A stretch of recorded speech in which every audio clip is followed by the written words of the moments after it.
గోదావరి నది మనకు పొంగి పొర్లిందో ఆ వైభవాన్ని తెచ్చుకోవడానికి మరి ఈ నీటి కోసం పోరాటం చేయడానికి కోరుకంటి చంద్రన్న గారి నాయకత్వంలో బయలుదేరినటువంటి సైనికులందరికీ కూడా వందనాలు సమర్పిస్తా ఉన్నాను.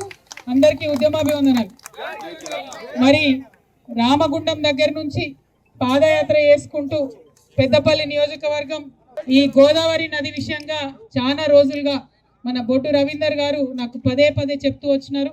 మేమందరం కలిసి పాదయాత్ర చేద్దాం అనుకుంటున్నాం అక్క అని తను, ఉషమ్మ, మన రాజ్ కుమార్ గారు, సంధ్యమ్మ వీళ్ళందరూ కూడా కలిసి బయలుదేరుతున్నామని అంటే మరి వారందరికీ కూడా నాయకత్వం వహించి వారిలో స్ఫూర్తి నింపి కోరుకంటి చంద్రన్న లీడ్ చేసుకొని ఇన్ని కిలోమీటర్లు పాదయాత్ర చేసి అల్టిమేట్గా కేసీఆర్ గారిని కలవడానికి రావడం అన్నది నిజంగా ఒక మరుపురానటువంటి సంఘటన.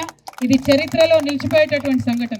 ఎందుకోసం అంటే ఆనాడు మనం తెలంగాణ ఉద్యమంలో పాటలు పాడుకున్నాం. తలాపున పారుతోంది గోదారి మన బతుకు ఎడారి అన్నటువంటి పాటలు పాడుకున్నాం. అటువంటి పాటల నుంచి మళ్ళీ సస్యశ్యామలమైనటువంటి గోదావరిని చూసినాం. ఆ గోదావరి నది నుండి ప్రతి ఊర్లో ఉన్నటువంటి చెరువును కూడా నింపుకున్నాం. ప్రతి ఇంటికి మంచినీటిని ఇచ్చుకున్నాం.